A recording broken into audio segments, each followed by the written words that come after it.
بسم اللہ الرحمن الرحیم۔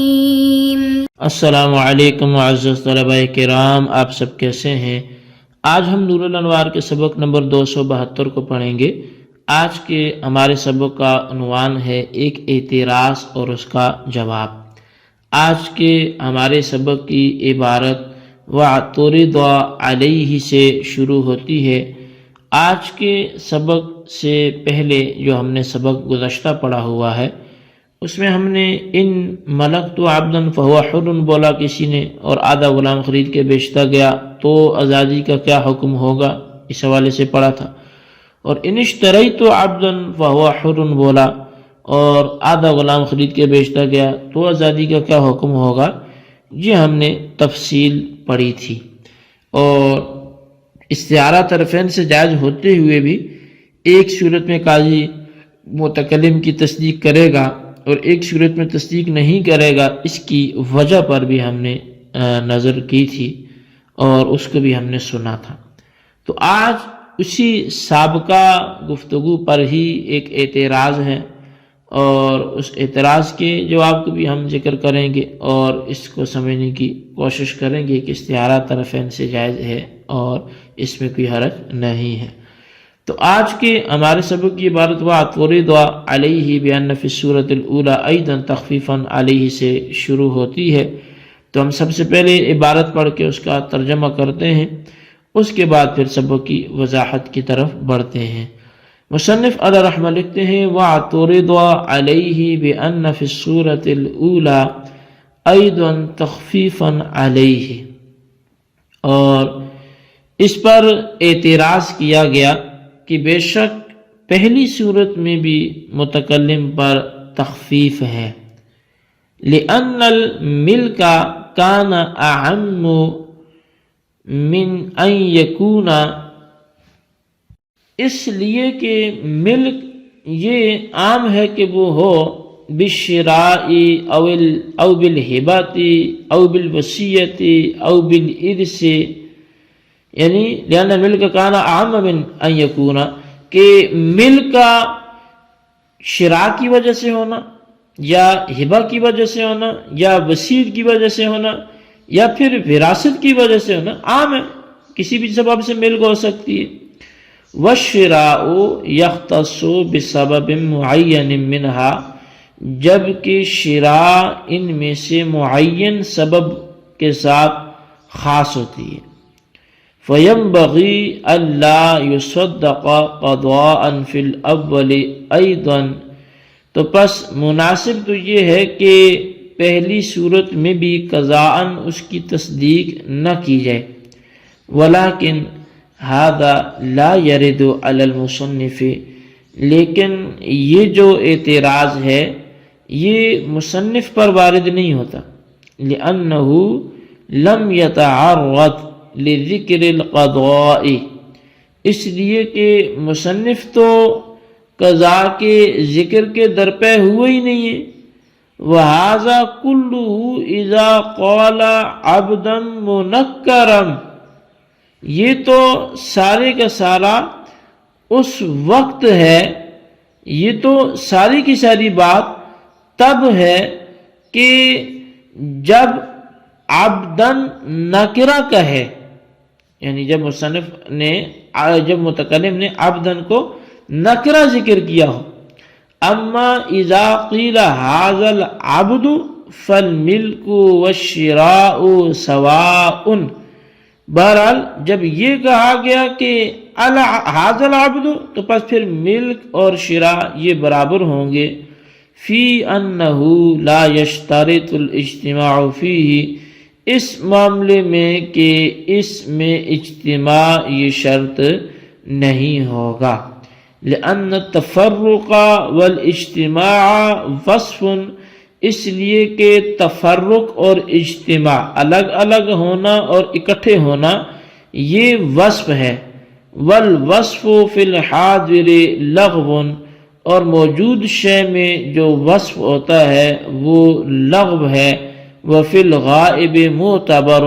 اور غائب میں وصف کا اعتبار کیا جاتا ہے۔ جی طلبہ کرام، یہ ہمارے آج کے سبق کی عبارت اور اس کا ترجمہ تھا جو آپ نے سماعت کیا۔ آئیے اب اس کی وضاحت کی طرف بڑھتے ہیں۔ مصنف علیہ رحمہ لکھتے ہیں کہ بعض حضرات نے اعتراض کرتے ہوئے یہ کہا کہ پہلی صورت میں بھی، یعنی جس صورت میں متکلم نے ان ملکتو بول کر ان اشتریتو کا ارادہ کیا تھا، اس صورت میں بھی متکلم نے اپنی ذات پر تخفیف کی نیت کی ہے، یعنی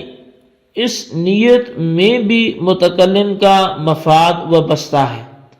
اور وہ اس طور پر کہ ملک عام ہے، ملک شراء سے بھی ہو سکتی ہے، ہبہ سے بھی ہو سکتی ہے، وصیت اور میراث، یہ ان تمام طریقوں سے ملک متحقق ہو سکتی ہے، ملک ثابت ہو سکتی ہے۔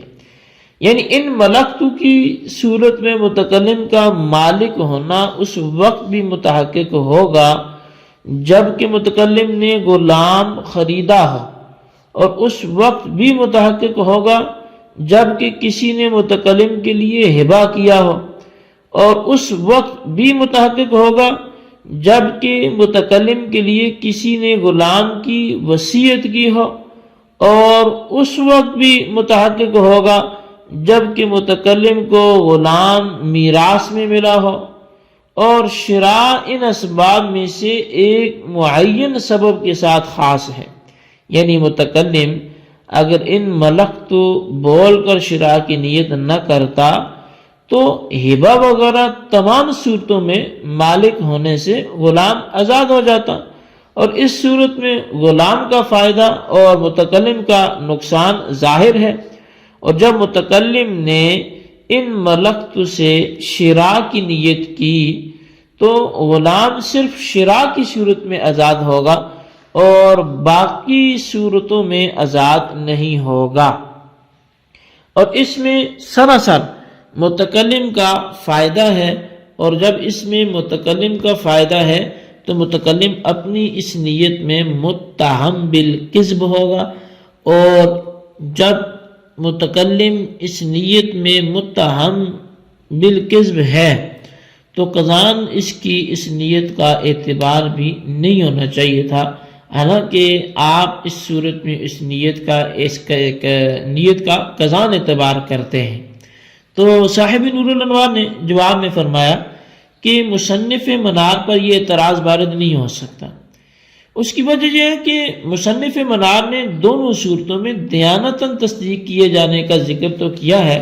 لیکن قضاً تصدیق کیے جانے کا ذکر ہی نہیں کیا۔ پس جب مصنف نے اس کو ذکر نہیں فرمایا تو مصنف پر اعتراض بھی وارد نہیں ہوگا۔ صاحب منتخب الحسامی جنہوں نے اس کو ذکر کیا ہے کہ اگر ان ملکتو سے اشتریتو کی نیت کی گئی تو قضاً تصدیق کر لی جائے گی، ان پر یہ اعتراض وارد ہوگا، مگر ان کی طرف سے بھی جواب یہ ہوگا کہ احکام شرع میں عمومی اور اغلبی چیزوں کا اعتبار ہوتا ہے، اور ملک کا اغلبی اور عمومی سبب شرع ہے، اور جب شرع دوسرے اسباب ملک کی بنسبت عام اور اغلب سبب ہے تو متکلم ملک سے شرع مراد لینے کی صورت میں متہم بھی نہیں ہوگا، اور جب متکلم اپنی نیت میں متہم نہیں ہوا تو اس کی نیت کی قضاً تصدیق بھی کی جائے گی۔ اب شارح رحمۃ اللہ تعالیٰ نے فرمایا کہ سابقہ تفصیل اس وقت ہے جب کہ عبدن نکرہ ذکر کیا ہو، اور یوں کہا کہ ان ملکتو عبدن یا ان اشتریتو عبدن فہو حر، یعنی عبدن نکرہ ہو، لیکن اگر عبد کو معرفہ ذکر کیا گیا ہو اور یوں کہا ہو کہ ان ملکتو ھذا العبد یا ان اشتریتو ھذا العبد، کہ اگر میں نے یہ غلام خریدا یا میں اس غلام کا مالک بنا، تو اجتماع کے شرط نہ ہونے میں ملک و شراء دونوں برابر ہیں۔ یعنی ان ملکتو ھذا العبد اور ان اشتریتو ھذا العبد دونوں صورتوں میں غلام کے تمام اجزاء کا ملک کے اندر جمع ہونا شرط نہیں ہے، لہذا غلام کا نصف ثانی دونوں صورتوں میں آزاد ہو جائے گا۔ اور وجہ اس کی یہ ہے کہ تفرق اور اجتماع یہ وصف ہیں، اور اوصاف غائب میں معتبر ہوتے ہیں، حاضر اور موجود شے میں معتبر نہیں ہوتے، اور عبد نکرہ چونکہ غائب ہیں اس لیے اس میں تفرق اور اجتماع معتبر ہوگا، اور حاضر عبد معرفہ چونکہ ظاہر اور موجود ہے اس لیے اس میں انصاف کا اعتبار نہیں ہوگا، اور بہر صورت غلام کو نصف ثانی آزاد جو ہے غلام کا وہ ہو جائے گا۔ اب دیانتاً تصدیق کی جائے گی، قضاءً نہیں کی جائے گی، قضاءً کی جائے گی، دیانتاً نہیں کی جائے گی، یہ الفاظ آتے رہتے ہیں، تو اس کی وضاحت تھوڑی سی سمجھنا ہمارے لیے ضروری ہے کہ دیانتاً بولتے کس کو ہیں۔ تو دیانتاً تصدیق کا مطلب یہ ہوتا ہے کہ فیما بینہ و بین اللہ، یعنی اللہ اور بندے کے درمیان اس کا قول معتبر ہوگا، یعنی جب متکلم مفتی سے مذکورہ واقعہ کا حکم دریافت کرے گا تو مفتی اس کی نیت کے مطابق فتویٰ صادر کرے گا، اور قضاء تصدیق کا مطلب یہ ہوتا ہے کہ جب قاضی کی عدالت میں مقدمہ پیش ہوگا تو قاضی اس کی نیت کے مطابق فیصلہ صادر کر دے گا، اور قضاء تصدیق نہ کرنے کا مطلب یہ ہے کہ قاضی اس کی نیت کے مطابق فیصلہ صادر نہ کرے۔ جی طلبہ کرام، یہ ہمارے آج کے سبق کی عبارت ترجمہ وضاحت تھی جو آپ نے سماعت کی، اچھی طرح سے سمجھے، اس کے خلاصے کو رجسٹر پر لکھیں، بالخصوص ان سوالات کے جوابات دیں۔ سوال نمبر 1 یہ ہے کہ دیانتاً تصدیق کا مطلب کیا ہے، اس کی وضاحت فرمائیں، اور سوال نمبر 2 یہ ہے کہ تفرق اور اجتماع جو ہیں ان کا اعتبار کس میں ہوتا ہے، غائب میں، موجود میں، وضاحت کریں۔ اللہ تبارک و تعالیٰ سے دعا ہے جو کچھ ہم نے پڑھا سنا سے یاد رکھنے کی توفیق نصیب فرمائے، آمین بجاہ نبی الامین صلی اللہ علیہ وسلم۔